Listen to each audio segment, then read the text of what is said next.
जय राधा माधवा, जय कुंज बिहारी। जय राधा माधवा, जय कुंज बिहारी। जय गोपी जन वल्लभ, गिरिवरधारी। जय गोपी जन वल्लभ, गिरिवरधारी। यशोदानंदन व्रज जन रंजन, यशोदानंदन व्रज जन रंजन। यमुना तीर वनचारी, यमुना तीरा वनचारी। जय राधा माधव, जय कुंज बिहारी। हरे कृष्ण कृष्ण कृष्ण हरे हरे, हरे राम राम राम हरे हरे। हरे कृष्ण कृष्ण कृष्ण हरे हरे, हरे राम राम राम हरे हरे।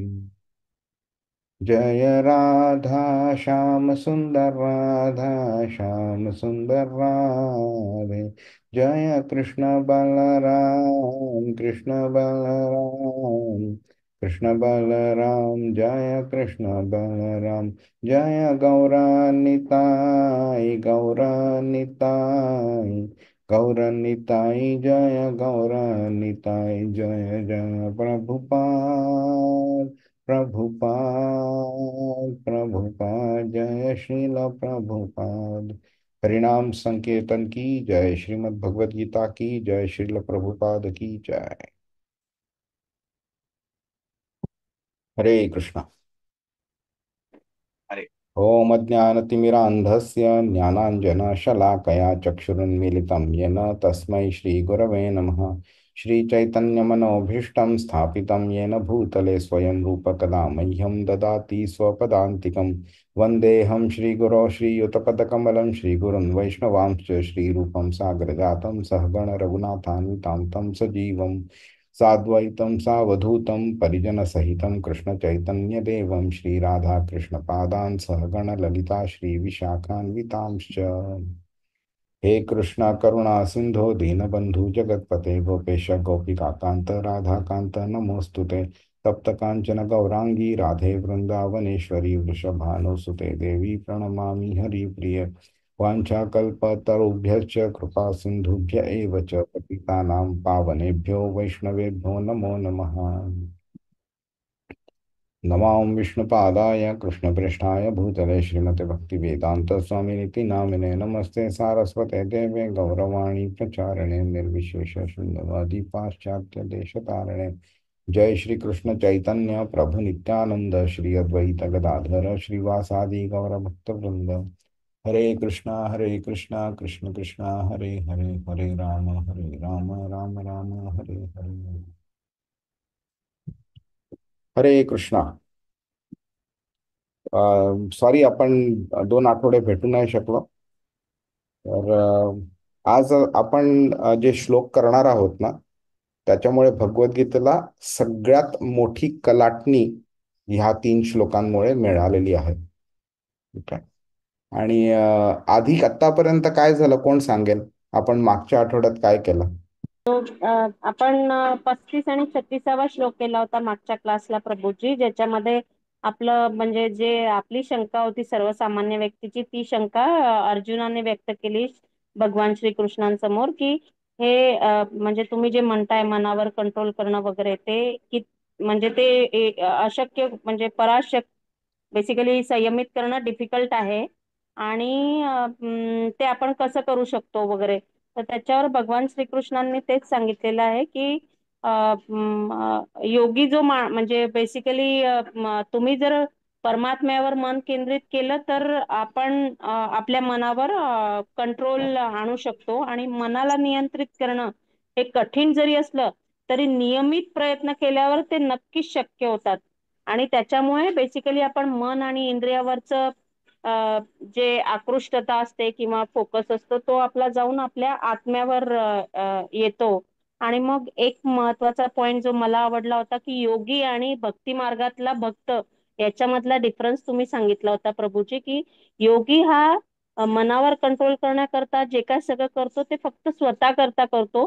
पण भक्ती साधणारा जो भक्त असतो तो फक्त स्वतः करता न करता आपल्या फॅमिली करता, आजूबाजूच्यांकरता असं सगळं, म्हणजे बेसिकली तो एक मला पॉइंट आवडला होता. हे मला महत्वाचे पॉइंट सांगावेसे वाटतंय प्रभू.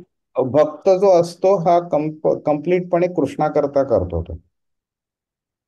हा, कृष्ण भक्ती म्हणजे कृष्ण करता करतो. आणि कृष्ण भगवानांचं म्हणणं आहे की सगळ्यांनी भक्ती करावी, म्हणून मग तो संसारातल्या लोकांकरता, इतर लोकांकरता करतो बेसिकली, हे मला म्हणायचंय.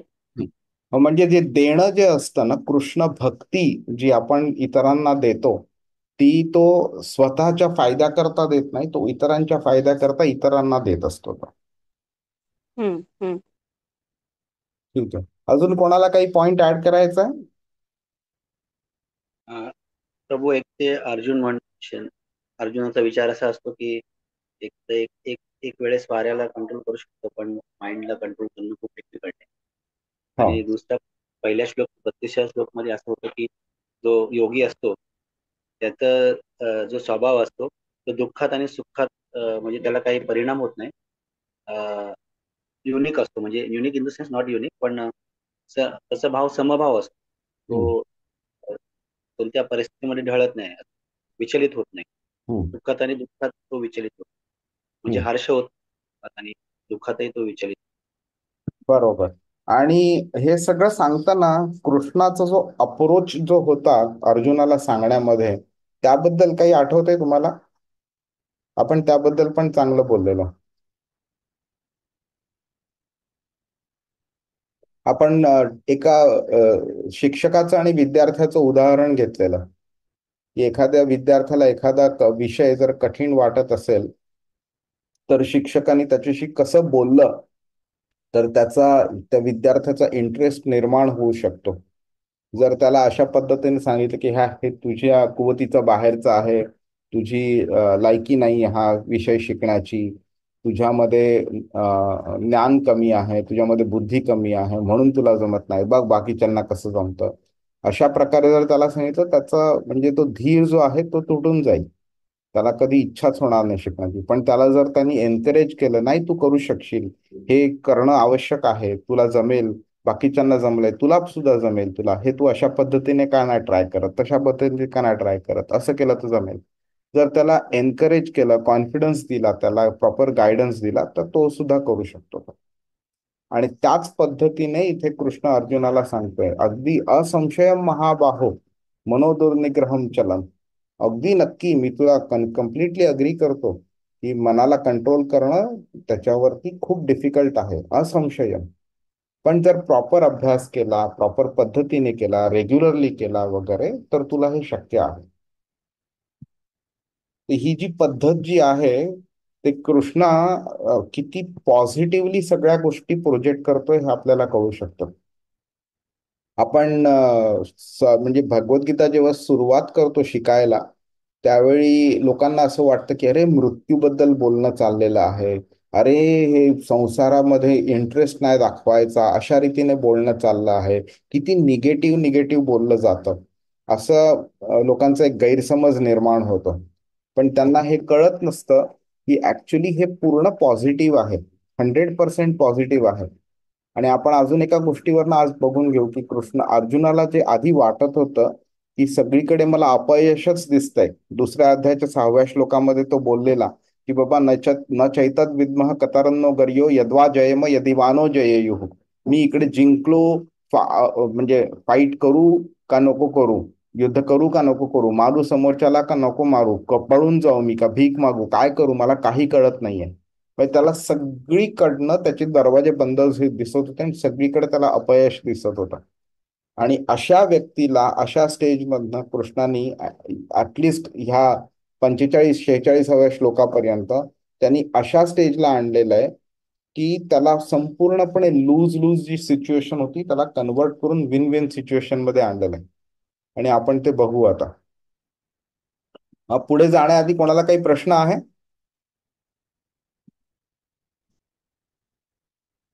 नाही? ठीक आहे. तर आपण नाही. 37वा श्लोक बघूया. आज आपण जे बघणार आहोत 37, 38, 39 हे संपूर्ण अर्जुनाने श्लोक बोललेले आहेत. आजचा श्लोक कृष्णाचा नाहीये. आपण अर्जुन एक अतिशय प्रॅक्टिकल आणि अतिशय महत्वाचा प्रश्न विचारतो, तो आपण शिकून घेऊया. अर्जुन उवाच अयति श्रद्धयोपेतो योगाच्चलितमानसः अप्राप्य योग संसिद्धिं काम गतिं कृष्ण गच्छति. अनुवाद. हरे कृष्णा. अच्छा. अर्जुन म्हणाला, हे कृष्णा, जो आरंभी आत्मसाक्षात्काराच्या मार्गाच्या श्रद्धेने स्वीकार करतो, परंतु नंतर सांसारिक आसक्तीमुळे मार्गभ्रष्ट होतो आणि यामुळे योग सिद्धी प्राप्त करू शकत नाही, अशा अयशस्वी योग्याला कोणती गती प्राप्त होते? हरे कृष्ण. किती सुंदर प्रश्न आहे बघा. आता त्यांनी कसं केलंय संपूर्णपणे की कृष्णाने जे सांगितलंय ते सगळं ऐकून घेतलं. त्याच्यामध्ये प्रॅक्टिकली अप्लाय करायला काय पॉसिबिलिटी आहे, काय डिफिकल्टी आहे ह्याचं अनालिसिस केलं त्यांनी. आणि त्याला कळलं की मानसिक समतोल ठेवणं भौतिक गोष्टींकडे हे केवढं डिफिकल्ट आहे. आता ते डिफिकल्ट असल्यामुळे काय होणार आहे, कृष्णाने जे सांगितलंय की बाबा तुम्ही असं केल्याने अमुक एक केल्याने तुम्हाला तमुक एक अचीव होतं. तर ते अमुक एक करण्याकरता सुद्धा ज्या गोष्टींची ज्या क्वालिटीची गरज लागते ती क्वालिटी तो बोलतो की ही प्रॅक्टिकल नाही आहे, म्हणून इम्पॉसिबल आहे. त्यामुळे तो बोलतो की मग जे तमुक एक जे अचीव करायचं आहे ते अचीव कसं होणार, ते अचीव होणारच नाही. मग अचीव जर ते होणार नसेल तर म्हणजे काय होणार आहे की मी माझ्या मार्गात करंट जो मार्ग आहे तो सोडला मी आणि नव्या मार्गावरती चालू करायला चालू केलं आणि चालायला चालू केलं. आणि तो मार्ग मी नवीन मार्गाचा जो ऑब्जेक्टिव्ह होता तो मी अचीव नाही करू शकलो, ध्येय अचीव नाही करू शकलो. म्हणजे मला जुन्या मार्गाचं ध्येय पण मला मिळवता आला नाही आणि नवीन मार्गाचं ध्येय पण मला प्राप्त करता आला नाही. मग अशा व्यक्तीचं काय होणार? किती गहन प्रश्न आहे बघा. आणि म्हणून आपल्याला कळून येतं की अर्जुनाने हे जे प्रश्न विचारलेले आहेत ना त्याच्यामुळे भगवद्गीतेचा संवाद इतका सुंदर झालेला आहे. इतके छान प्रश्न विचारलेत आणि कृष्णाने सुंदर उत्तर दिलेत त्यामुळे आपल्याला किती जास्ती गहन नॉलेज मिळतं भगवद्गीतेचं. हे अर्जुनाला आपण थँक्यू बोललं पाहिजे त्याच्याकरता. तर आता काय झालंय, अर्जुनानी योगाच्या मार्गाची जी त्याच्यामध्ये जी प्रगती करतो त्याच्यामध्ये वेगळे वेगळे अडथळे येऊ शकतात. त्या अडथळ्यांना आपण एक एक इंटेन्सिटी असते, तीव्रता असते, ती समजली आहे त्यांनी. आणि त्याच्यानंतर हा तो अर्जुन हा श्लोक बोलतोय. ठीक आहे. म्हणजे काय झालंय की एक व्यक्ती आहे, तो भौतिकदृष्ट्या त्याचं जीवन जगत होता. ते ती ती ते जीवन त्यांनी सोडलं, तो मार्ग सोडला आणि तो आत्मसाक्षात्काराच्या मार्गावरती चालायला चालू केलं त्यांनी. पण तो तिकडे सुद्धा अचीव नाही करू शकला. तर अशा व्यक्तीचं काय होतं, तो श्रद्धेने त्यांनी चालू केलं. त्याला हे श्रद्धा होती की मला हे अचीव होईल जे करायचं आहे, तर जर का मी ह्या मार्गावरती चालू केलं तर, चालायला चालू केलं तर. त्यामुळे श्रद्धेचा प्रॉब्लेम नाही आहे इथे, इथे सेल्फ कंट्रोलचा प्रॉब्लेम आहे. हयती श्रद्धयोपेत.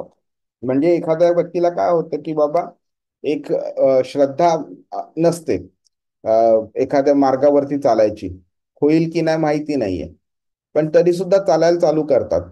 पण क्विकली रिझल्ट मिळाले नाही तर त्यांना बोलतात नाही हा मार्गच चुकीचा आहे. त्यांना हे कळत नाही की त्यांच्या डिटर्मिनेशनचा प्रॉब्लेम आहे म्हणून.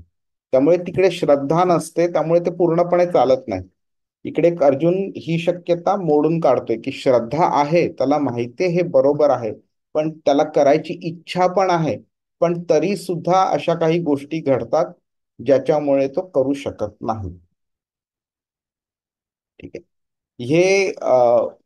हे कुठनं हे चालू होतं, तर आतापर्यंत कृष्णाने जे सांगितलं, जे मनावरती कंट्रोल करायचं, त्याला एक वेगळे वेगळे चॅलेंजेस असतात त्याच्यामध्ये. त्या चॅलेंजेस मुळे मन आपलं आपल्या कंट्रोलमध्ये नाही राहू शकणार आणि त्याबद्दल एक चिंता येते. आणि त्यांनी मानसह हा शब्द वापरलेला आहे, ज्याच्यामुळे आपल्याला कळतं की तो कोणत्या चॅलेंजेस बद्दल बोलतोय तो. आणि आधी सुद्धा अर्जुनानी कसं सांगितलेलं आपल्याला, की मन हे चंचल आहे. चंचलम ही मन कृष्ण प्रमाथी बलवदृढम. हा, मन चंचल आहे, खूप वेड आहे आणि तो बलशाली पण आहे. अशा वेळी त्याला मी कंट्रोल कसं करू शकणार. तर आता आपण ह्या श्लोकाचं आपण अनालिसिस करूया आपण. तर काय होतं आपण एक एक बघून घेऊया आपण. तर एक योगी असतो, त्याला इच्छा होते आपण ह्या मार्गावरती चालायची. तो चालायला चालूही करतो, भौतिक मार्ग सोडतो आणि ह्या योगाच्या मार्गावरती चालायला चालू करतो. पण त्याची जी क्षमता असते ना, की मनावरती आपण कंट्रोल करू शकू, ते त्याच्या जो त्या मार्गाचा जो ऑब्जेक्टिव्ह असतो, तो ऑब्जेक्टिव्ह पर्यंत पोहोचण्याआधीच तो त्याच्या मनावरचा कंट्रोल घालवून टाकतो, निघून जातो त्याचा. त्यामुळे तो त्याच्या साधनेमध्ये अयशस्वी होतो. म्हणजे काय, की मन हे इंद्रियांमुळे भरकटलं जात आहे. इंद्रियांना इंद्रिय विषय जे आहेत ते भरकटवत आहेत. ओके, इंद्रिय विषय भरकटवतायत म्हणजे काय, की भौतिक काही असे भौतिक आनंद देणाऱ्या बऱ्याचशा अशा गोष्टी आपल्याला ह्या मार्गावरती चालताना आपल्याला दिसतात आणि त्या गोष्टींवर आपल्याला हव्या हव्या अशा वाटतात. त्यामुळे ते इंद्रिय जे असतात ते स्वतःला कंट्रोल करू शकत नाही, मन इंद्रियांना कंट्रोल करू शकत नाही. आणि त्यामुळे काय होतं, मन भरकटलं गेल्यामुळे ज्या मार्गावरती आपण चालायला चालू केलेलं आहे, ज्या मनावरती कंट्रोल करून ज्या मार्गावरती आपण चालतोय, त्या कंट्रोल निसटला आहे आणि त्यामुळे आपण मार्गभ्रष्ट झालेलो आहोत. ओके, तो अशा व्यक्तीला म्हणजे शास्त्रांवरती विश्वास नाही असं नाहीये. त्याला शास्त्रांवरती विश्वास असू शकतो, श्रद्धेने तो योगाभ्यास करतोही. ओके, तो कम्प्लिटली ऑनेस्ट व्यक्ती आहे, तो फसवणूक करत नाहीये कशाचीही. पण त्याचं मन त्याला विचलित करत आहे त्याला. आणि मन विचलित केल्यामुळे काय होतंय, तो प्रगती करतोय, पुढे पुढे जातोय तो, पण परफेक्ट जी स्टेज आहे त्या स्टेज पर्यंत पोहोचण्याआधी त्याचा मृत्यू होतोय. ओके, आणि म्हणून अर्जुन हा योगात चलित मानसः, चलित म्हणजे भरकटलेला आहे, मन भरकटलेला आहे, मानसः म्हणजे, आणि कोणत्या मार्गावरनं तर योगा. तर हे असं मन भरकटल्यामुळे काय होतंय, आपल्याला ह्या मार्गावरती स्थिर राहण्याची शक्यता पूर्णपणे निघून जाते. आणि मन असं भरकट होतं की योगीचं ते पूर्णपणे तो त्या मार्गापासूनच पूर्ण भरकटला जातोय तो. त्यामुळे योग संसिद्धी, संसिद्धी म्हणजे जी परफेक्शन आहे, तिची जी संधी मिळालेली आहे त्याला ह्या मनुष्य जन्मामध्ये, ओके, ती प्राप्त करण्याची संधी तो गमावून बसतोय तो. आणि म्हणून अर्जुन विचारतोय, काम गतीम कृष्ण गच्छती. गती म्हणजे डेस्टिनेशन, गती म्हणजे स्पीड पण असतं आणि गती म्हणजे डेस्टिनेशन पण असतं. हा, तर अर्जुन विचारत तशा योगीचं काय डेस्टिनेशन असतं, त्याचं तो गंतव्यस्थान काय आहे ते, हे अर्जुन विचारतोय.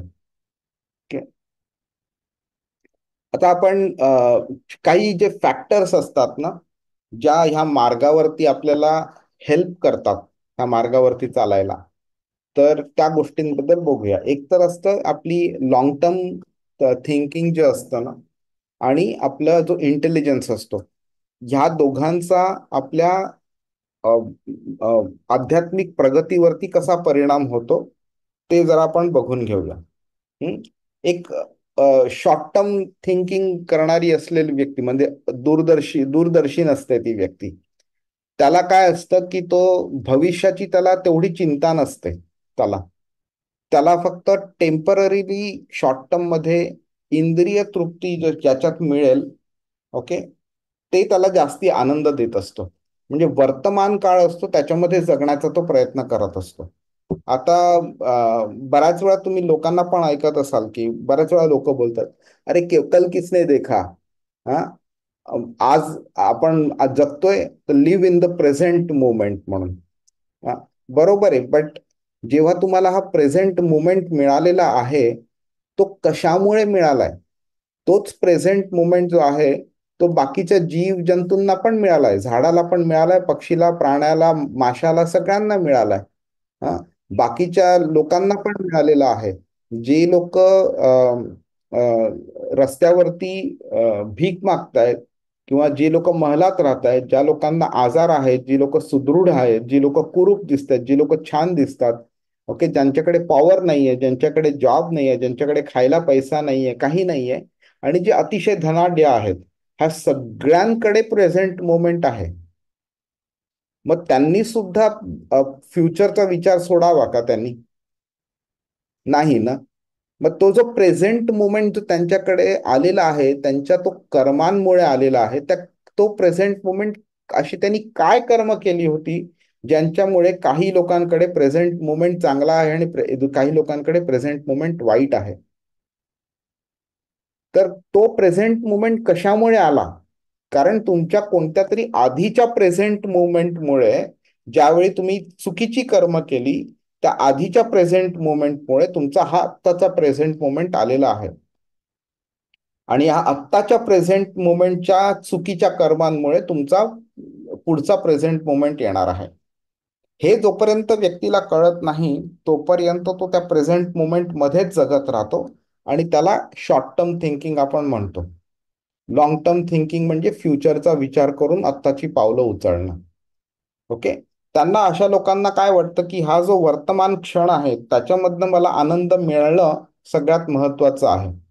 ओके, पण खरा शहाणपण कशात असतो की आपण भविष्याचा एक प्रॉपर अंदाज घेतला पाहिजे की बाबा भविष्यामध्ये मला अमुक एक बनायचं आहे, तर ते बनण्याकरता मला आज कोणती पावलं उचलायला पाहिजेत, मला कोणत्या मार्गावरती चालायला पाहिजे, आणि त्याप्रमाणे तयारी करणं आवश्यक असतं. आता आपण लहान मुलांना शिकवतो ना की बाबा तुला डॉक्टर बनायचंय, इंजिनियर बनायचंय, बिझनेसमॅन बनायचंय, काय बनायचंय तुला, त्याप्रमाणे मुलाची पावलं आपण त्याप्रमाणे उचलायला सांगतो त्याला. तर मग त्याला जर का प्रेझेंट मुमेंट मध्ये आनंद जगवायचा असेल, तर मुलगा जेव्हा 3-4 वर्षाचा असतो, जेव्हा त्याला आपण शाळेत घालतो, त्या शाळेत त्याला मिळणाऱ्या आनंदापेक्षा घरी जास्ती आनंद मिळतो. शाळेत तर अभ्यास करावा लागतो, शाळेतून घरी आल्यावर परत अभ्यास करावा लागतो. तर त्यापेक्षा तो प्रेझेंट मुमेंट, मस्ती करणारी जी तो प्रेझेंट मुमेंट असतो त्याच्यामध्येच का नाही ठेवत आपण त्या मुलाला? का आपण त्याला शाळेत द्यायला सांगतो, कॉलेजमध्ये जायला सांगतो, एक्सपिरियन्स घ्यायला सांगतो, मग चांगले जॉब्स आणि चांगले पोझिशन्स मिळतात? का आपण करतो? मटेरियल गोष्टींच्या वेळी जर आपण फ्युचर थिंकिंग करू शकतो, तर स्पिरिच्युअल गोष्टीमध्ये आपल्याला फ्युचर थिंकिंग का नाही करता येत? तर हे जेव्हा आपल्याला ज्ञान मिळतं त्यावेळी मग आपण प्रॉपर पावलं आपण उचलू शकतो आपण. हे जेव्हा मटेरियल गोष्टींमध्ये आपल्याला अडचणी येतात तरी सुद्धा आपण जेव्हा स्पिरिच्युअल मार्गावरती कंटिन्यू करतो चालणं, तर ती खरी भक्ती झाली. आणि नुसतं हे मनुष्यालाच ऍप्लिकेबल आहे असं नाहीये, तर प्राणी सुद्धा तेच करतात. हा, एक जो कॅमल असतो, तो जेव्हा डेझर्टमध्ये चालतो त्यावेळी त्याच्या शरीरामध्ये तो एवढं पाणी साठवून ठेवतो की ज्याच्यामुळे तो 30-30, 40-40 दिवस पाण्याशिवाय राहू शकतो. झाडं जी असतात त्यांची मुळं अतिशय खोलवरती जात असतात, लांब पसरलेली असतात. का करतात ते? कारण त्यांना माहिती असतं की आज नाही तर उद्या मला पाणी जरा कमी मिळू शकतं, तर जेवढी जास्ती मुळं मी पसरवीन तेवढं मला पाणी जास्ती एरियामधनं मिळू शकतं ते. आणि हेच करताना आपल्याला करंट जो आपला जो मोमेंट आहे, वर्तमान क्षण आहे, त्याच्या पलीकडे जाऊन पुढच्या क्षणाचा विचार करणं आवश्यकता आहे. आणि ही दूरदृष्टी आपल्याला मॅन्डेटरीली असलीच पाहिजे आपल्याकडे. आणि जसं आपण भौतिक जगामध्ये टिकून राहण्याकरता बिझनेसमॅन सुद्धा असतात ना, 5 वर्षाची ती लोक 10 वर्षाची स्ट्रॅटेजी बनवतात कंपनी करता. ते लॉंग टर्म थिंकिंग झाली त्यांची. त्याच्याप्रमाणे ते टॅक्टिकल डिसिजन्स घेतात ती लोक. ओके. त्याचप्रमाणे आध्यात्मिक प्रगती करण्याकरता सुद्धा आपल्याला हे डिसिजन्स घ्यावे लागतात, की अमुक एक भौतिक गोष्टीच्या मागे मी लागलेलो होतो आत्तापर्यंत, पण मला आता हे जाणवलंय की मला ते तिकडे धावणं मला माझ्या फायद्याचं नाहीये. आणि त्याप्रमाणे मग पावलं आपल्याला उचलायला लागतात आणि आपण मग प्रॉपर आध्यात्मिक मार्गावरती चालायचा प्रयत्न करू शकतो आपण. पण ह्याच्याकरता दीर्घकाल जो परिणाम असतो तो ध्यानात ठेवून आपल्याला पावलं उचलावी लागतात आपल्याला.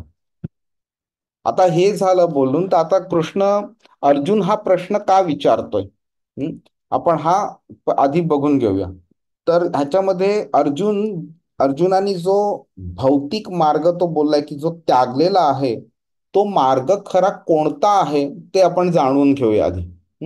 म्हणजे आपल्याला त्या प्रश्नाचा जो फंडामेंटल्स आहेत ना, दोन्ही जे पर्स्पेक्टिव्ह आहेत, त्या दोन्ही पर्स्पेक्टिव्हचे फंडामेंटल्स आपल्याला कळतील. ठीक आहे. तर अर्जुनानी चिंता व्यक्त केलेली आहे, आपण बघितलं. ठीक आहे. आता भौतिक गोष्टींचा त्याग करणं आवश्यक आहे जर का आध्यात्मिक जीवनामध्ये पुढे जायचं असेल, तो हेही तो जाणतोय. ठीक आहे. आता अर्जुनाने अर्जुन अर्जुनाकरता कृष्णाने एक शब्द वापरला, अनघ म्हणून, 16व्या अध्यायामध्ये. तर अनघ म्हणजे कम्प्लिटली ज्यांनी कधीही आयुष्यात पाप केलं नाही म्हणून अनघ म्हणजे ती व्यक्ती. तर ज्या व्यक्तीला कृष्ण बोलतोय की बाबा तू कधी आयुष्यात एक सुद्धा पाप केलेलं नाही, ती व्यक्ती जेव्हा बोलते की मी भौतिक मार्गाचा जर मार्ग सोडला, तर म्हणजे तो कोणत्या मार्गाचा बोलतोय. तर एक आपण कोणत्या प्रकारची कर्म बघितलेली आठवते कोणाला? कोणत्या प्रकार पापकर्म, पुण्यकर्म आणि निष्काम, बेसिकली फळाची अपेक्षा न करणार. करेक्ट. बेसिकली बरोबर. म्हणजे कृष्ण अर्जुनाला जेव्हा बोलतोय की तू कधीच पाप केलं नाही, तर त्यामुळे काय आहे की आपल्याला कळू शकतं की जेव्हा अर्जुन बोलतोय की हा मार्ग सुटला, तर म्हणजे तो कोणत्या मार्गाबद्दल बोलतोय. त्यांनी कधी पाप तर केलंच नव्हतं, म्हणजे त्या पापाच्या मार्गावरती तो कधी चाललाच नाहीये. मग दोनच मार्ग उरले, निष्काम कर्मवाला म्हणजे भक्ती किंवा योगाचा मार्ग, किंवा हा जो पुण्यकर्म आहे ज्याला आपण कर्मकांड म्हणतो. ओके. तो कर्मकांडाचा मार्ग आहे. तो कर्मकांडाचा मार्ग कोण सांगेल की काय असतं? म्हणजे मी ही पूजा केली तर तेव्हा मला, सॉरी, म्हणजे बेसिकली माझ्या मुलीला चांगले मार्क मिळू दे, मी ही पूजा करेल, असं बेसिकली देवाणघेवाण काइंड ऑफ. बरोबर.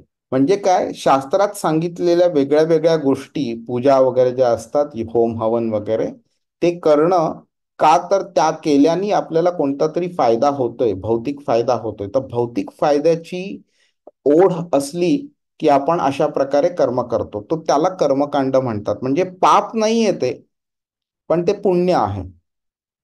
आणि त्या पुण्याचा ड्रॉबॅक काय आहे? प्रभू हा.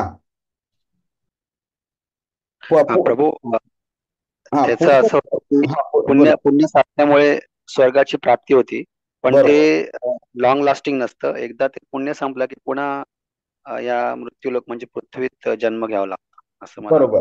बरोबर. मग फंडामेंटली जर आपण बघितलं तर जसं पापमुळे आपल्याला परत जन्म घ्यावा लागतो आणि पाप आपल्याला भोगावं लागतं, तसंच पुण्य केल्याने सुद्धा आपल्याला परत जन्म मृत्यू ह्या चक्रामध्ये आपण अडकतो आणि त्यामुळे सुद्धा आपल्याला मुक्ती मिळत नाही. आणि म्हणून पाप करण्यापेक्षा पुण्य करणं चांगलं, म्हणून पुण्य चांगलं. पण पुण्य भक्तीबरोबर जर कम्पेअर केलं तर पुण्य वाईट आहे. कारण अगं पुण्य सुद्धा शरीराच्या ओढी करता, शरीराची एक आसक्ती असते, आनंद असतो, इंद्रियातनं आनंद मिळतो, इंद्रिय तृप्ती करता केलेलं कर्म असतं ते पुण्य म्हणजे. तर कृष्ण इथे सांगतोय की ते पुण्य का जो प्रकार आहे तो त्याला कर्मकांड म्हणतोय, अर्जुन इकडे म्हणतोय. ओके. त्या त्या कर्मकांडाचा तो बोलतोय की मी जर त्याग केला, ओके, तर आणि तो पुढचा प्रश्न विचारतोय तो. ठीक आहे. तर महाभारतामध्ये आपल्याला कळून येतंय की अर्जुन हा नेहमीच एक धार्मिक व्यक्ती होती. त्यांनी कधीच पाप केलेलं नव्हतं. त्यांनी अधर्मी कधीच तो वागला नव्हता. पण क्षत्रिय असल्यामुळे त्याला धर्म, अर्थ, काम आणि मोक्ष ह्या 3 गोष्टींच्या मागे लागतात. म्हणजे 4 गोष्टींच्या मागे. ओके. क्षत्रिय काम करतात त्याच्यामध्ये मोक्ष नंतर, पण आधी त्यांना धर्म पालन करून अर्थ आणि काम हे दोन्हीचा फायदा करून घ्यायचा असतो. तर धर्माचं आचरण केलं तर त्याच्यामुळे अर्थाची प्राप्ती होते. अर्थाची प्राप्ती झाल्यामुळे आपल्या ज्या काम वासना असतात त्याची पूर्ती होते. म्हणून धर्म, अर्थ, काम आणि नंतर मग मोक्ष ही त्याची सिक्वेन्स आहे ती. ठीक आहे. तर तो ह्या मार्गाबद्दल बोलतोय अर्जुन. त्यामुळे ह्या मार्गावरती काय होते, संपत्ती मिळते, आनंद मिळतो, राज्य मिळतं मोठे मोठे, नंतर सुंदर सुंदर राण्या मिळतात वगैरे, आणि शेवटी स्वर्गात जायला मिळतं ह्या मार्गामुळे. ठीक आहे. आणि अशा जीवनशैलीमध्ये एकदा व्यक्ती घुसली, हा, त्या प्रकारे जगत राहिली ती, तर अशा वेळी त्या गोष्टींचा त्याग करणं कठीण असतं. आणि मग काय होतं की ज्या व्यक्तीला जाणवतं की बाबा आता हे मला आता कंटाळा येत चाललाय, की तेच तेच तेच तेच करायचं, तीच पूजा, तेच मंत्र, तीच मागणी, आणि तेच मिळतं आपल्याला, तोच आनंद मिळतो. त्यावेळी मग व्यक्ती त्या मार्गाचा त्याग करायची मनस्थिती त्याची डेव्हलप होते. आणि मग तो योगाच्या मार्गावरती येतो. मग अष्टांग योगाकडे वगैरे तो येऊ शकतो.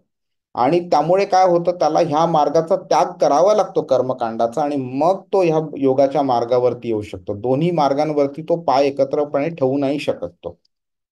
आणि अष्टांग योगामध्ये काय होतं, शुचो देशे प्रतिष्ठापे, एका निर्जन स्थळी, एका चांगल्या स्थळी, अशा अमुक एका प्रकारे बसणं, अमुक एका प्रकारे श्वास घेणं वगैरे, अशी ती रिक्वायरमेंट्स असते. जी ती जी जीवनशैली आहे ती कर्मकांडाच्या जीवनशैलीच्या कंप्लीटपणे एकदम विपरीत आहे, डिफरंट आहे, ऑपोजिट आहे ती एकदम. आता म्हणजे काय होतं की इकडे तुम्हाला कर्मकांडाच्या मार्गावरती तुम्हाला स्वर्ग मिळू शकतो, पण ह्याच्यामध्ये तुम्हाला स्वर्गाची प्राप्ती होणार नाही. कारण हा तुम्ही व्हॉलंटरीली तुम्ही तुमचा बॉडीली एन्जॉयमेंट आहे तो तुम्ही देऊन टाकलेला आहे. ठीक आहे. आता तुम्ही ह्या अँगलनी तुम्ही अर्जुनाच्या प्रश्न जो विचारला त्याचा विचार करा तुम्ही. त्यामुळे काय होतंय की आता ती अर्जुनाला चिंता झालेली आहे की मी कर्मकांडाचा मार्ग पण सोडून दिला, मला त्याच्यावरती जे एन्जॉयमेंट्स मिळू शकतात, की त्यानंतर जी स्वर्गाची प्राप्ती होऊ शकते, ती पण मी सोडून दिली, आणि योगाच्या मार्गावरती चालायला चालू केलं, आणि मला योगाची जो डेस्टिनेशन आहे तो पण प्राप्त नाही झाला. तर आता तुम्ही हा प्रश्न विचार करा, अर्जुनाने जो विचारलेला आहे तो किती गहन आहे म्हणून. हं? जर म्हणजे कोणी परिश्रम घेतले योगाच्या मार्गावरती चालण्याचा, प्रामाणिकपणे त्यांनी परिश्रम घेतलेले, व्यवस्थित तो पाठपुरावा करतोय त्याचा, तर त्याची मुक्ती होऊ शकते. पण जेव्हा त्यांनी कर्मकांडाच्या पद्धतीचा त्याग केला, योग साधनेचा मार्ग निवडला, पण त्याच्या चंचल मनामुळे त्याला तो मार्ग फायनल डेस्टिनेशन पर्यंत जाता नाही आला ना. म्हणजे त्यामुळे काय झालंय, ना मोक्ष मिळाला, ना स्वर्गापर्यंत त्याला जाता आलं. अशा व्यक्तीचं दोन्ही जे ध्येय आहेत ते म्हणजे वेस्ट झाले त्याचे. अशा व्यक्तीचं काम गतिम कृष्ण गच्छती, अशा व्यक्तीचं डेस्टिनेशन काय असेल. तर आता अर्जुनाची जी दूरदृष्टी आहे ना, ती तुम्ही त्याचा आता अंदाज करू शकता.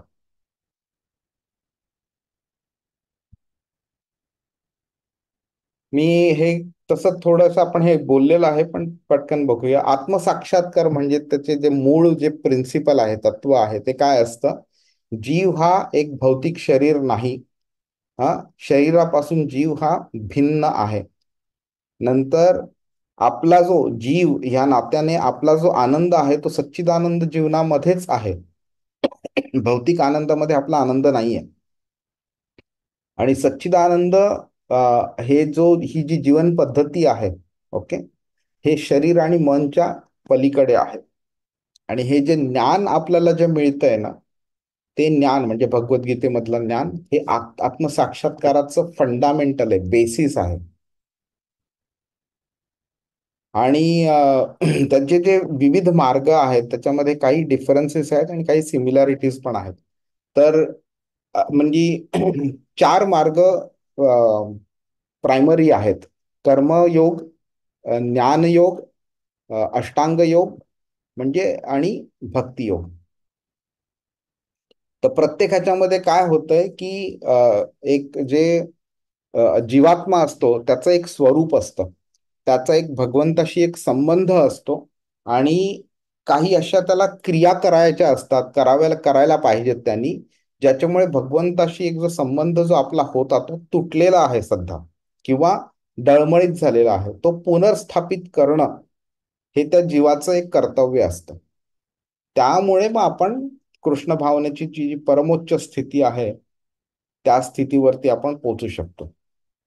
आता आता मग आपल्याला बघितलं पाहिजे की हे जर अचीव करायचं तर कोणता मार्ग आपल्याला ते अचीव करायला मदत करतो आपल्याला.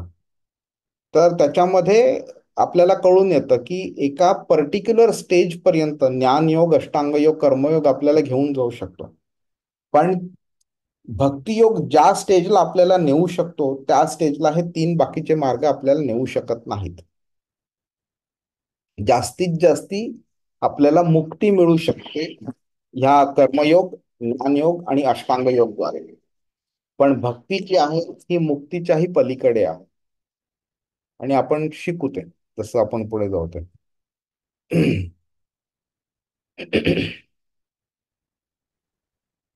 ठीक आहे, आपण 38वा श्लोक बघूया. कच्चिन्नो भय विभ्रष्ट छिन्नाभ्रमीव नश्यति अप्रतिष्ठो महाबाहो विमूढो ब्रह्मण पथी. अनुवाद. हरे कृष्ण.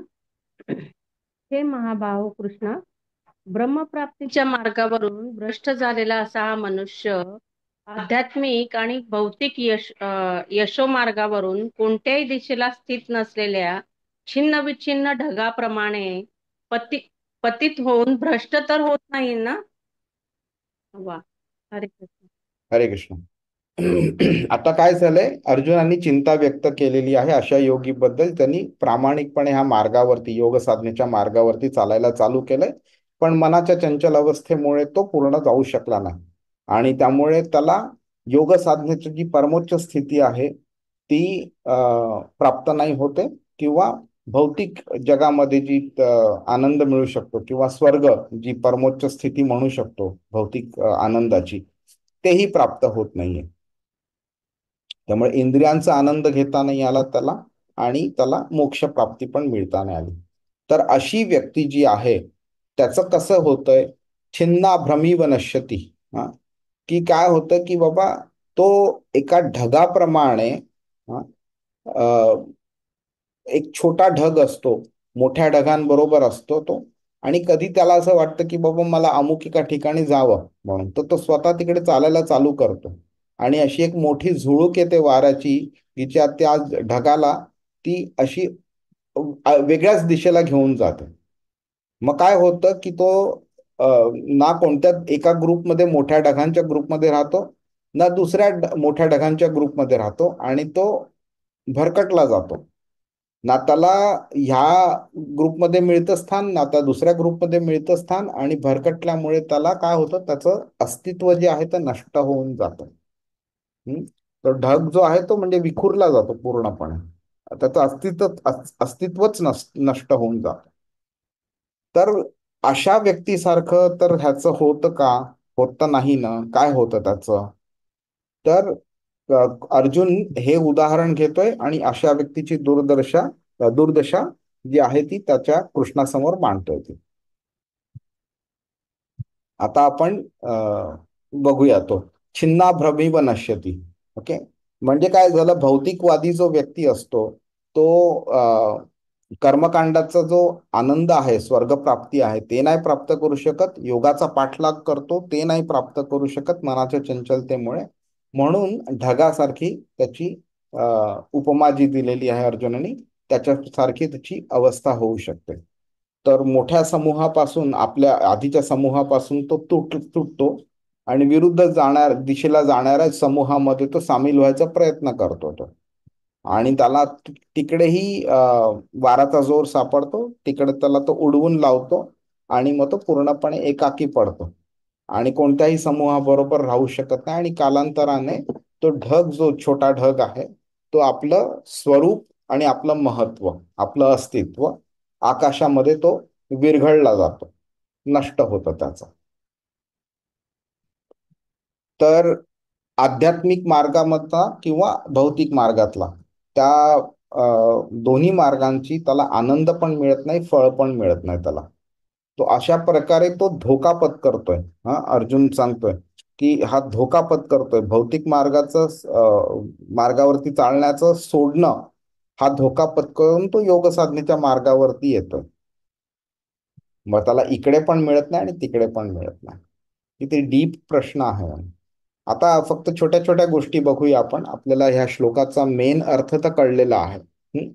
अर्जुनाने कृष्णाला महाबाहो म्हणून संबोधलेला आहे. तर महाबाहो, आतापर्यंत कृष्णाने फक्त अर्जुना करता हा शब्द वापरलेला, म्हणजे भगवद्गीतेमध्ये.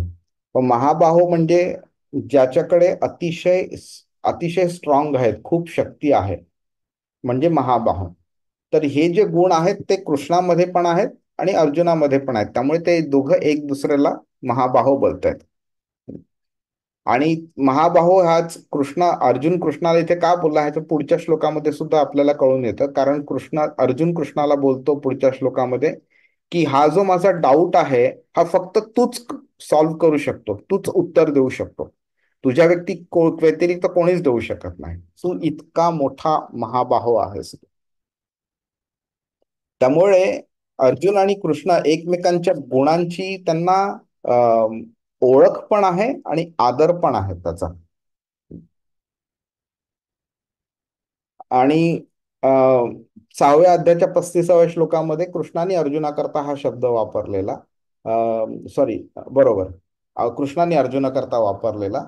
आणि आता लगेच अर्जुन कृष्णाला बोलतो. क्षत्रिय जे असतात ते महाबाहोच असतात, त्यामुळे त्यांच्याकडे वेगळी वेगळी शस्त्र, वेगळी वेगळी अस्त्र असतात त्यांच्याकडे, आणि ते त्याप्रमाणे त्याचा वापर करतात. आता ही झाली एक जेनेरिक टर्म झाली आपली.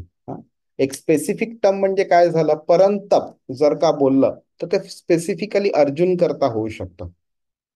पण यदुनंदन, देवकीनंदन, यशोदानंदन असे जर शब्द वापरले तर ते स्पेसिफिक झाले आणि ते कृष्णा करता होता. पण ही जी महाबाहो, हा जो शब्द आहे, हा एक जेनेरिक असा शब्द झाला, तो सगळ्या क्षत्रियांना सुद्धा लागू होऊ शकतो. आपल्याला काय होतं की आपल्या एक जी चेतना असते ना, ती चेतना कोणत्या लेवलवरती आहे, त्या लेवलच्या बेसिसवरती आपल्याला आपली जी समस्या जी आहे ती किती डीप आपल्याला समजू शकते, त्या चेतनेमुळे आपल्याला कळू शकतं. तर आपल्या आता मी तोच विचार करत होती प्रभूजी, की हा प्रश्न म्हणजे मला पडला नाही किंवा आपल्या सर्वसामान्यांना पडू शकतो का, बेसिकली जो तुम्ही त्याचं इनडायरेक्टली उत्तर दिले की ती चेतना त्या लेवलची नाहीये बेसिकली. बरोबर, बरोबर. आपल्याला जे प्रश्न पडतात ते काय प्रश्न असतात, तुम्ही एक दिवशी ना एक काम करा, सेल्फ अनालिसिस करण्याकरता तुम्ही तुमच्या मनात जेवढे पण डाऊट्स आहेत किंवा जेवढ्या पण काळज्या, चिंता आहेत तुमच्या ना, किंवा जेवढे पण तुमचे प्लॅन्स आहेत की तुम्हाला एखादी गोष्ट अचीव करायची आहे, आणि त्या अचीव करण्यामध्ये ज्या पण ऑब्स्टॅकल्स आहेत, ते ऑब्स्टॅकल्स किंवा तुमच्या काळज्या वगैरे ज्या काय, त्या सगळ्या लिहून काढा एक दिवशी. एक्सेल मध्ये बसा आणि सगळ्या लिहून काढा, आणि नंतर त्याचा अनालिसिस करा आणि तुम्ही विचार करा त्यापैकी किती चिंता, किती प्लॅन्स, किती काळज्या, किती तुमचे डेस्टिनेशन्स शरीरा रिलेटेड आहेत आणि किती आत्म्या रिलेटेड आहेत ना. आणि मेजॉरिटी तर आपल्या शरीरा रिलेटेडच असतील. आणि त्यावेळी आपल्याला कळून येईल की आपली चेतना कोणत्या लेवलवरती आहे. ती फक्त मेजॉरिटी ती शरीराच्या लेवलवरची असते. हार्डली अशी लोक सापडतील की जी आत्म्याच्या लेवलवरती चिंता त्यांची असते. तर म्हणून अर्जुन इथे काय विचार करतो इथे, की मनुष्य जो भौतिक मार्गावरती चालतो त्याला काय चिंता असतात? पैसा, हा, नंतर आपल्या वासना पूर्ण होणं, बायको, मुलं, गाडी, बंगला, हा, आणि पुण्य करणं वगैरे, आणि नंतर स्वर्गप्राप्ती करणं. पण इथे आपल्याला हे कळलं पाहिजे की ह्या सगळ्या शरीरा रिलेटेड आहेत. शरीरामध्ये मन आहे आणि इंद्रिय आहेत. तर ह्या इंद्रिय तृप्ती, मनाची तृप्ती आहे त्या लेवलवरच्या ह्या ही जी चेतना आहे. ओके. जर साधी छोटी गोष्ट घेतली तर आपण जेव्हा गाडी चालवायला घेतो हातामध्ये, तर एक एक्सपिरियन्स्ड ड्रायव्हर असतो. तो काय विचार करतो? गाडीमध्ये फ्युएल मला किती घालावं लागेल, गाडीची मेंटेनन्स आहे का व्यवस्थित केलेला, गाडी चांगल्या कंडिशन मध्ये आहे का, हा, गाडी आम्ही कोणत्या रस्त्यावरनं चालवू, तो रस्ता बरोबर आहे का वगैरे, तो ह्या लेवलचा विचार करेल. पण एखादा अज्ञानी व्यक्ती असेल, इनएक्सपिरियन्स ड्रायव्हर असेल, तो काय बोलेल? अरे ह्याच्यामध्ये ना रस्त्यावरती जाताना मी ही एक कॅसेट्स घेणार आणि ह्या सीडीज घेणार आणि ही गाणी ऐकणार आणि हे गेम्स खेळणार आणि आम्ही ही मजा करणार, ती मजा करणार. बरोबर ना? पण समजा गाडी तिथपर्यंत जाऊच नाही शकली, गाडीनी भरपूर प्रॉब्लेम दिले, फ्युएल संपलं, मेंटेनन्सचे प्रॉब्लेम्स आले वगैरे, तर तुम्ही कसली मजा करणार तुम्ही? त्यामुळे चेतना ज्या लेवलची असते त्या लेवलचे विचार आपल्या मनात येतात, आणि त्या लेवलच्या विचारांमुळे आपण लॉंग टर्म थिंकिंग करतोय का शॉर्ट टर्म थिंकिंग करतोय हे आपल्याला कळू शकतं. त्यामुळे आपल्याला ही जी हा क्वेश्चन जो अर्जुनाने टाकलाय ना, त्यामुळे आपण दीर्घकाल जो असतो त्याचा परिणाम जो असतो, आपल्या जे ऍक्शन्स असतात त्या दीर्घकालाच्या परिणाम रिलेटेड ऍक्शन्स आहेत का नाही, ज्याच्यामुळे आपल्याला यश मिळू शकतं का नाही. ओके. आणि तो परिणाम जो लक्ष जे आहे आपलं ते किती महत्वाचं आहे, त्याच्या बेसिसवरती आपल्याला कळू शकतं आपली चेतना कोणत्या लेवलवरची आहे, आणि त्यामुळे ज्या समस्या आहेत त्याचा किती डीप सखोल आपण विचार करतोय म्हणून. हरे कृष्ण. आता त्यामुळे अर्जुनाची आपण जी चेतनेची पातळी आहे ती आपण समजू शकतो. तर अर्जुनाची पातळी अतिशय सखोल आहे. अतिशय सखोल चिंतन करून त्यांनी प्रश्न विचारलेला आहे कृष्णाकडे. त्याचं जे आध्यात्मिक मॅच्युरिटी, प्रगल्भता जी आहे ती पण आपल्याला दिसून येते इकडे. तो असे फालतू प्रश्न विचारत नाही. देव आहे का खरोखर?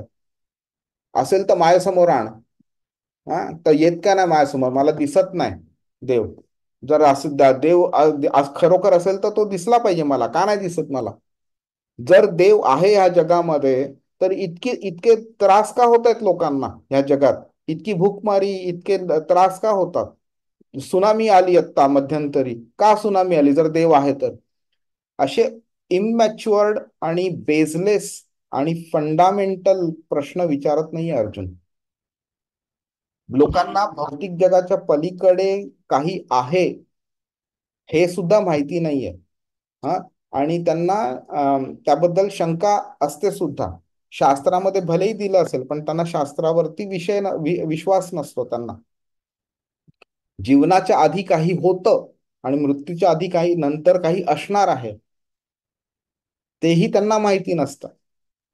हा, काही लोकांना म्हणजे इतर धर्मांच्या लोकांना किंवा हिंदू धर्माच्या लोकांना सुद्धा स्वर्ग आणि नरक ह्यांची त्यांना विश्वास आहे त्यांना की असतं म्हणून, आणि त्याप्रमाणे ते पाऊलही उचलतात. पण मोक्ष नावाची काही गोष्ट आहे ह्याच्यावरती बराच कमी लोकांचा विश्वास आहे. आणि मोक्षावरतीच विश्वास नसल्यामुळे त्याच्या मोक्षाच्या पलीकडे जी भक्ती जी आहे त्यावरती तर लोकांचे विश्वास बसतच नाही. अरे काय होतं रे, तुम्ही कृष्ण कृष्ण करत बसता, हरे कृष्ण कृष्ण कृष्ण हरे हरे, हरे राम राम राम हरे हरे, हा मंत्र तुम्ही एकसारखा म्हणत असता. काय होतं त्यांनी? काय जीवनात तुमच्या फरक पडलाय? हा, तुला काय पैसा अडका जास्ती मिळालाय का? असे सुद्धा प्रश्न आम्हाला विचारले जातात. अर्जुन एवढ्या फंडामेंटल बेसिक लेवलचे प्रश्न विचारत नाहीये, तो अतिशय डीप गेलेला आहे. हरे कृष्ण. त्यामुळे तो विचारतोय की बाबा स्वर्ग मोक्ष ह्या सगळ्यांच्या संधी हा व्यक्ती गमावणार आहे. एक मार्ग सोडतोय, दुसऱ्या मार्गावरती जातोय, तर काय होणार आहे. ठीक आहे, हे आपण बोललेलं आहे, त्यामुळे मी हे पटकन बघतोय. मी आता एक भौतिक मार्ग आहे जीवनामध्ये प्रगती करण्याचा, आणि दुसरा आहे आध्यात्मिक मार्ग. आत्तापर्यंत सोसायटीनी, आई वडिलांनी, आपल्या एज्युकेशन सिस्टमनी वगैरे आपल्याला फक्त फक्त भौतिक मार्ग शिकवला. आध्यात्मिक मार्ग जो काही आपण शिकलेला आहे, आई वडिलांनी जो काही शिकवला आहे आपल्याला, तो आपल्याला एका कर्मकांडाच्या अँगलनी जास्ती शिकवला आहे. भक्तीच्या अँगलनी खूप कमी शिकवला आहे आपल्याला. आणि हे जे आपल्याला भगवद्गीतेचं ज्ञान आहे, ते ज्ञान आपल्याला खूप कमी, आपल्याला सोसायटी किंवा आई वडील किंवा जे कोणी असतील ज्यांच्यामुळे आपल्याला ज्ञान मिळालंय, त्यांचे हे कॉन्ट्रीब्युशन खूप कमी आहे. आपल्याला काही लोकांनी सांगितलं असेल, आई वडिलांनी पण सांगितलं असेल की बाबा तुम्हाला भक्ती करायला पाहिजे किंवा मोक्ष प्राप्ती करायला पाहिजे वगैरे, पण ते करण्याकरता जी एक सिच्युएशन आपल्याला क्रिएट करून द्यायला पाहिजे, ती झाली नाहीये. कारण आपण भौतिक मार्गावरतीच आपण चालत राहिलो ह्या आत्तापर्यंत. तर ह्या ह्याच्यामुळे काय होतं, भौतिक व्यक्ती जी असते त्याला अध्यात्मामध्ये रुची नसते. त्याला फक्त आर्थिक विकास करायचा असतो, त्यातनं पैसा प्राप्ती करायचा असतो, आणि त्याला इंद्रिय तृप्ती करायची असते. जर काही ह्या जगामध्ये नाही करता आली तर पुण्य करायचं, आणि पुण्याचं जे फळ असतं ते ह्या जगामध्ये किंवा स्वर्गामध्ये जाऊन उपभोगायचं. हेच फक्त त्यांचे उद्दिष्ट असतात. आध्यात्मिक मार्गावरती चालायला चालू केलं आपण की ह्या सगळ्या गोष्टींचा आपण त्याग करायला हळूहळू चालू करतो. हळूहळू आपण अध्यात्मामध्ये प्रगती करत राहतो. त्यामुळे भौतिक सुखांचा त्याग करणं हे आध्यात्मिक प्रगती करता मॅन्डेटरी बनतं.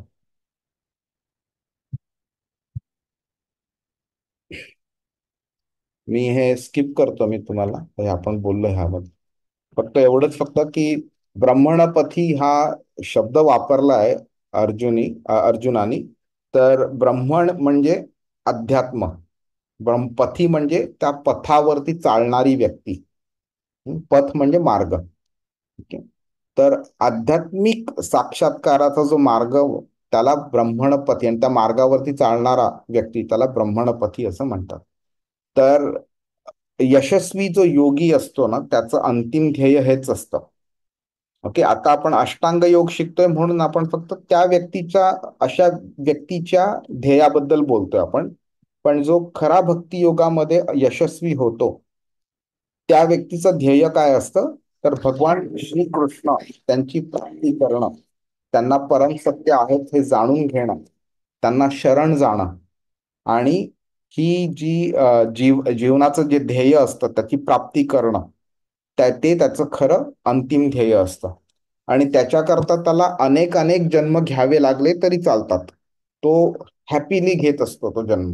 बहुनाम जन्म नामंते ज्ञानवानवान प्रपद्यते, कृष्ण 7व्या अध्यायाच्या 19व्या श्लोकात बोलतो. त्यामुळे भक्ती युगाचा जो मार्ग आहे तो तुम्हाला 100% गॅरंटी देतो रिझल्टची. भलेही तो 4 जन्म जास्ती घेईल तो, पण तो गॅरंटी देईल. आता तुम्ही ह्या मार्गावरती कर्मकांडाच्या मार्गावरती चाललात, तुम्हाला ह्याची प्राप्ती, स्वर्गाची प्राप्ती तुम्हाला पुढच्या जन्मी सुद्धा होऊ शकते. पण भक्ती मार्गावरती चालू केल्यावरती इमिडिएटली कृष्णाची प्राप्ती होईलच असं नाहीये. मे बी अजून 1 किंवा 2 किंवा 4 जन्म घ्यावे लागतील, डिपेंडिंग ऑन आपण किती सिन्सिअरली प्रोग्रेस करतो. पण त्याच्यामध्ये काय बेनिफिट आहे तो कृष्ण 40व्या श्लोकामध्ये आपल्याला सांगेल ह्या मार्गावरती चालण्याचा. ठीक आहे, मी जरा 39वा श्लोक पण आपण आज करूया, म्हणजे आपण एका लॉजिकल एंडला येऊ आपण. थोडा वेळ घेतो मी तुमचा जरा एक्स्ट्रा. एतन्मे संशयं कृष्ण छेत्तुमर्हस्य शेषतः त्वदन्यः संशयस्यास्य छेत्ता न ह्युपपद्यते. अनुवाद. हरे कृष्ण. हे कृष्ण, माझा हा संशय आहे आणि हा पूर्णपणे दूर करण्याची मी तुम्हाला विनंती करतो. तुमच्या वाचून हा संशय दूर करणारा कोणीही मिळणार नाही. हरे कृष्ण. अर्जुन अर्जुन बोलतोय हा. तर 37-38मध्ये त्यांनी जो प्रश्न विचारला आपण त्याबद्दल बोललो आपण.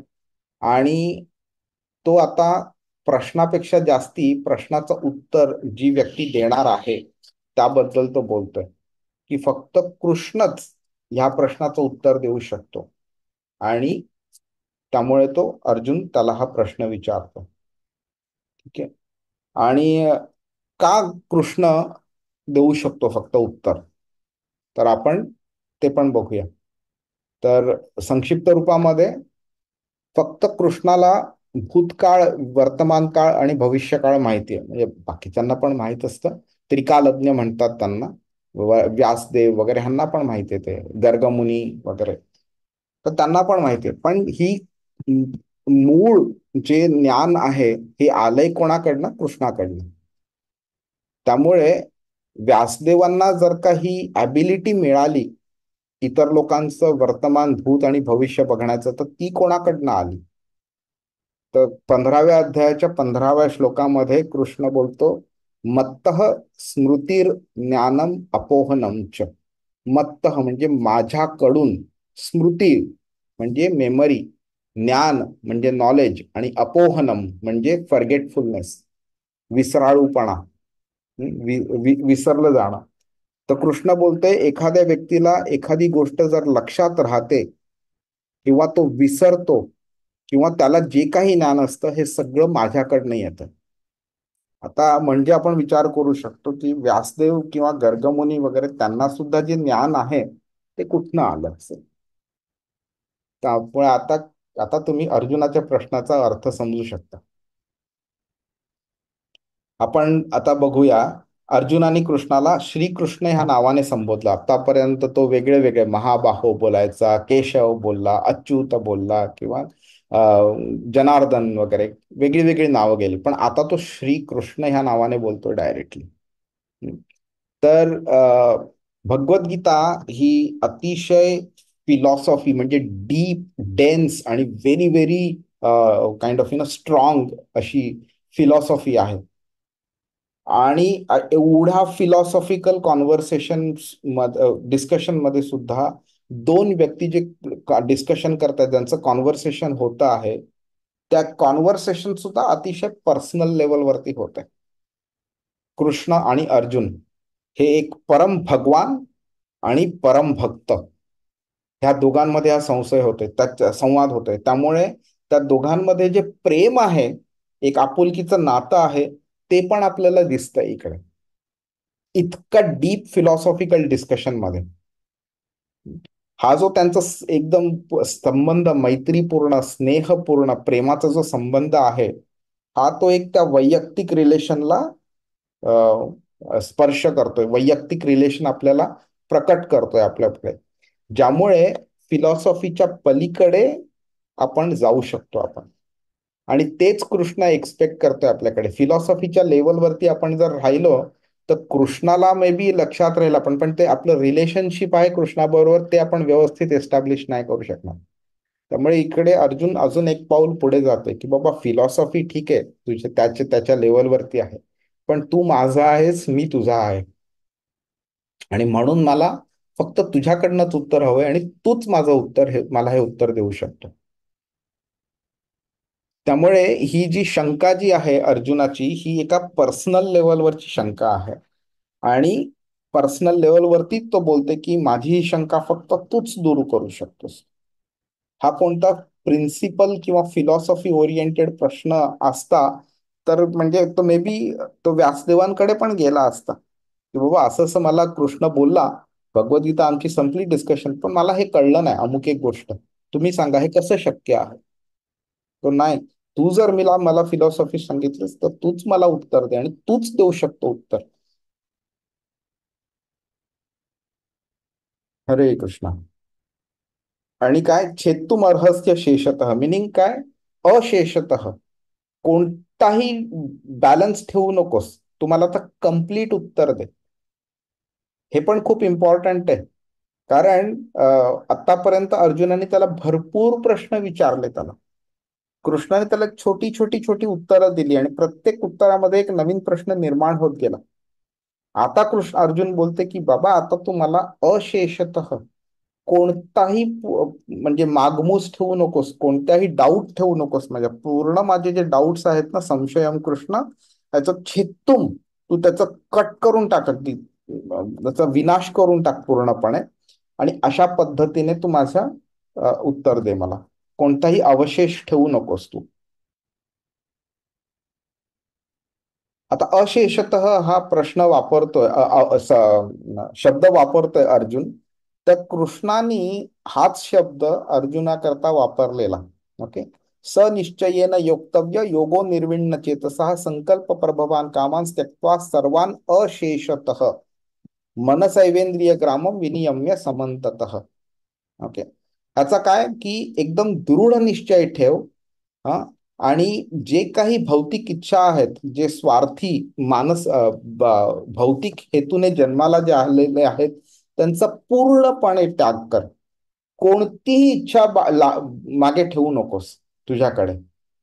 तर अर्जुन पण इथे तेच बोलते की जर का मला प्रत्येक माझी भौतिक इच्छा जर का मागे ठेवायची आणि त्याचा त्याग करायचा असेल, तर तू मला संपूर्णपणे नॉलेज देणं आवश्यक आहेच.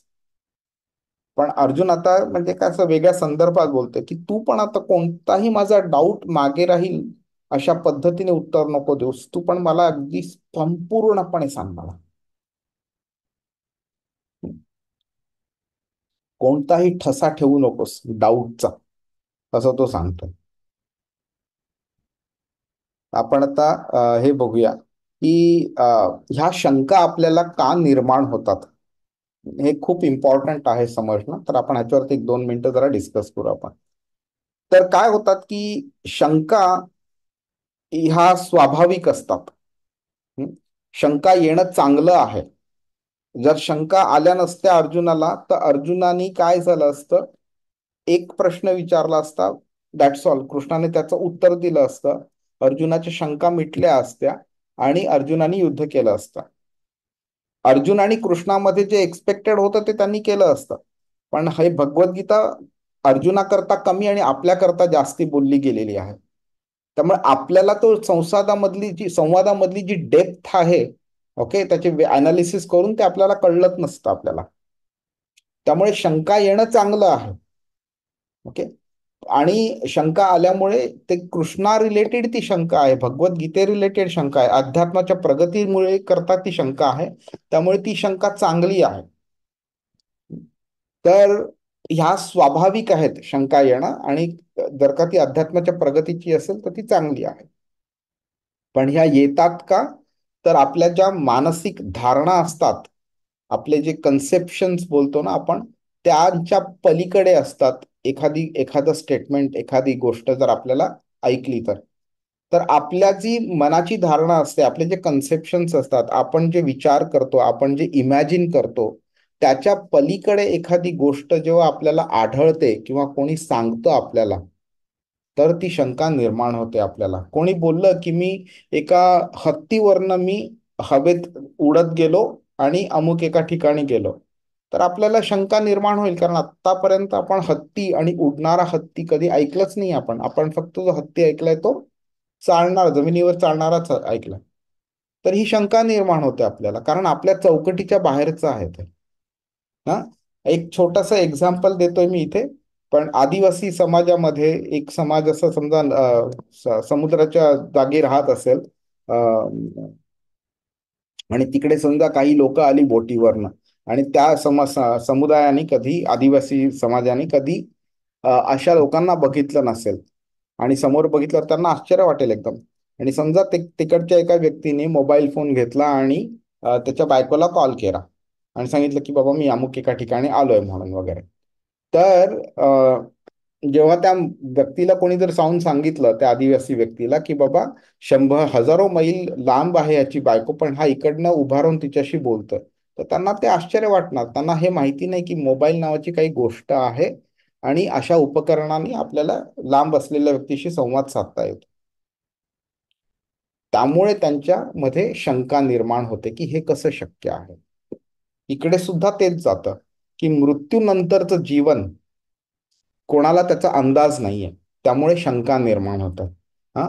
अस्तित्व जे असतं त्याच्या म्हणजे कर्म, पास्ट कर्म आपल्याला आता आहे आणि ते लागतंय, त्याच्यामुळे मला अमुक एक गोष्ट मिळाली आहे किंवा अमुक एक गोष्ट मिळाली नाही, त्याच्यामुळे जर काही मला माहिती नाहीये तर त्याबद्दल शंका निर्माण होतात आपल्याला. आणि ह्याचं मूळ कारण असं आहे की आपली जी इंद्रिय आहेत, इंद्रिय परफेक्ट नाही आहेत. आपल्या इंद्रियांमुळे आपण काही गोष्टी अचीव करू शकतो आणि काही गोष्टी अचीव करू शकत नाही. आपले डोळे जे आहेत ते पारदर्शी ज्या गोष्टी असतात फक्त त्यांच्या पलीकडे जाऊन बघू शकतात. कोणतंही ओपेक असं मीडियम आलं मध्ये ज्याच्या पलीकडे आपण बघू शकत नाही, तर आपल्याला काही गोष्टी आपल्याला बघता येत नाहीत. आपण जेव्हा खोलीमध्ये बसलेलो असतो तर भिंतीच्या पलीकडे एखादी गोष्ट व्यक्ती बसलेली असली तर आपल्याला त्या व्यक्तीला बघायचं असेल तर त्याच्या खोलीमध्ये जावं लागतं. भिंतीच्या पलीकडे म्हणजे परस्पर असं आपल्याला बघता नाही येत आपल्याला भिंतीमुळे. हं. तर आपल्याला एकाच घरात वेगवेगळ्या खोलींमध्ये बसलेली लोक भिंतीमुळे आपल्याला जर दिसू शकली नाही तर आपण इतर ग्रहांवरती असलेली लोक आपण कसे बघू शकणार? तर त्यामुळे काय होतं की इतर ग्रहांवरती लोक आहेत की नाही, इतर ग्रह आहेत की नाही, हा स्वर्ग आहे की नाही, मृत्यूनंतर काय होतं, ह्या सगळ्या आपल्या संकल्पनेच्या बाहेर आहेत. त्यामुळे आपल्याला शंका निर्माण होतात. पण असंही होऊ शकतं की आपल्याला एखादं शास्त्र जे असतं ते पण आपल्याला काही गोष्टी सांगू शकतात आपल्याला. हं? धर्मग्रंथ जे असतात, शास्त्र जे असतात ते पण आपल्याला काही गोष्टी सांगू शकतात, पण आपल्याला त्यांच्याबद्दल सुद्धा शंका निर्माण होते, कारण त्याच्यामध्ये लिहिलेली जी गोष्ट आहे ती सुद्धा आपल्या आकलनाच्या आणि धारणेच्या पलीकडे आहे. मग जेव्हा असं जर होतं तर मग काय करायला पाहिजे? Okay.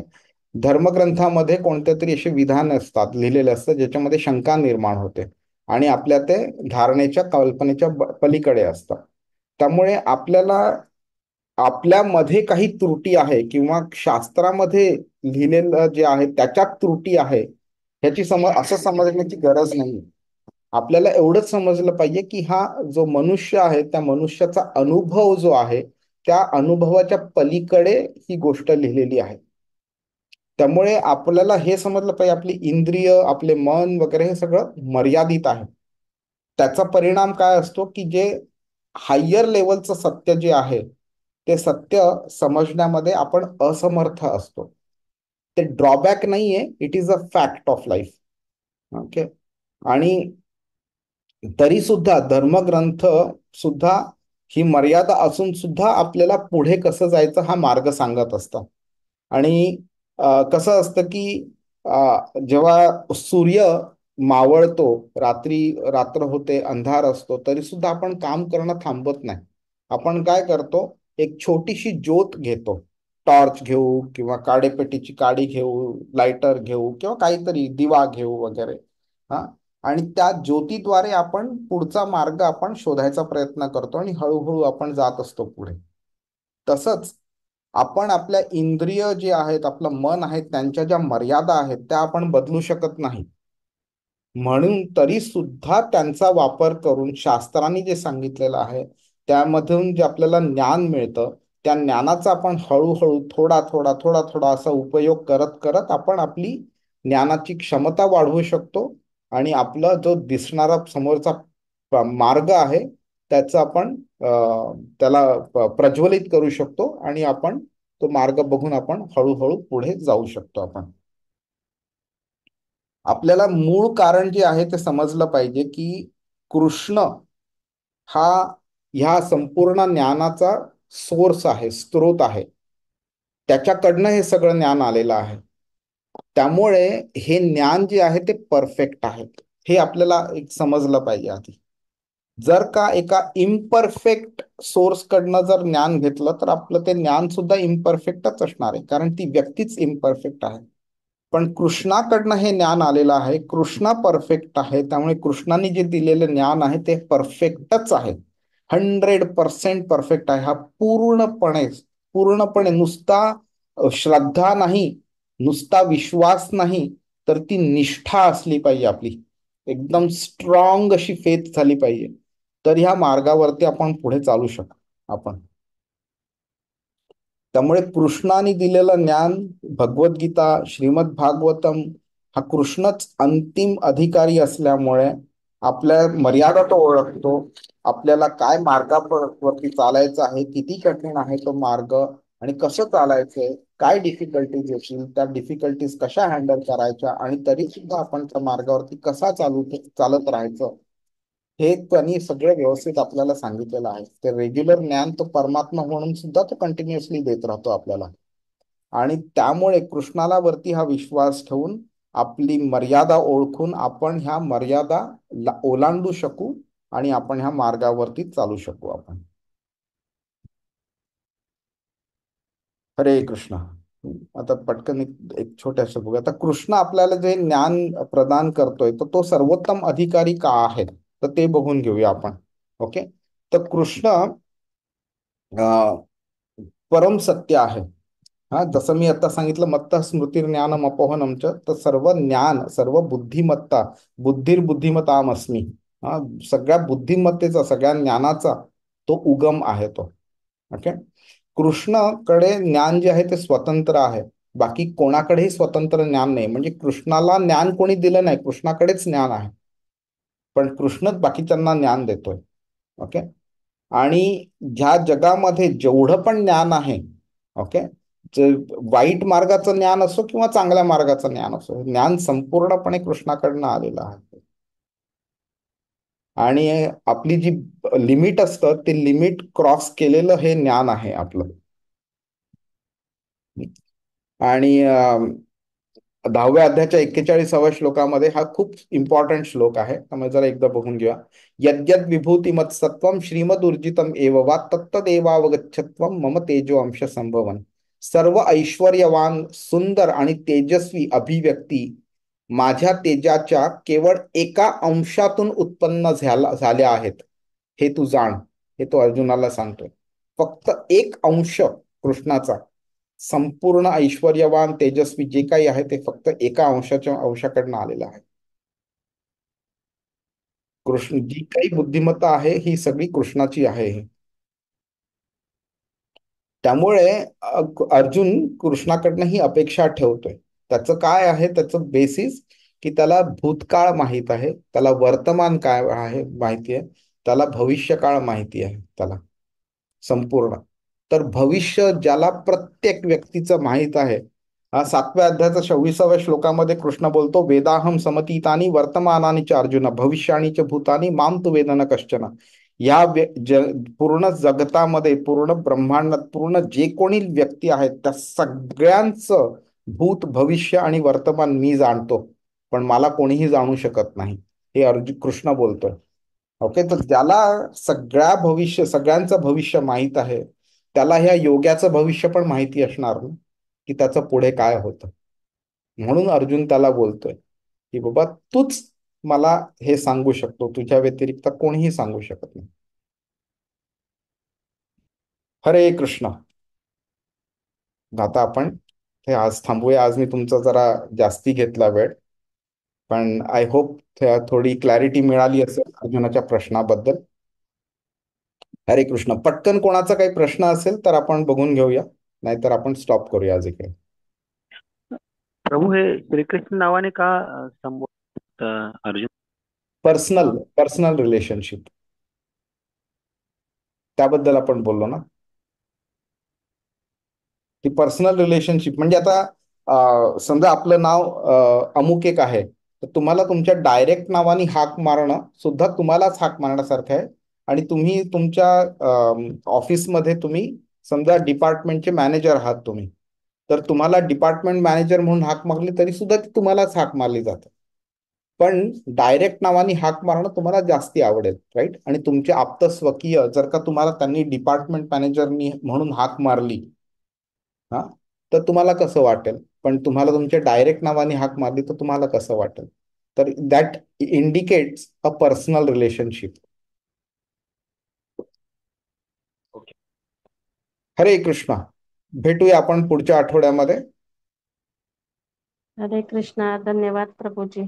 Hare Krishna, Hare Krishna.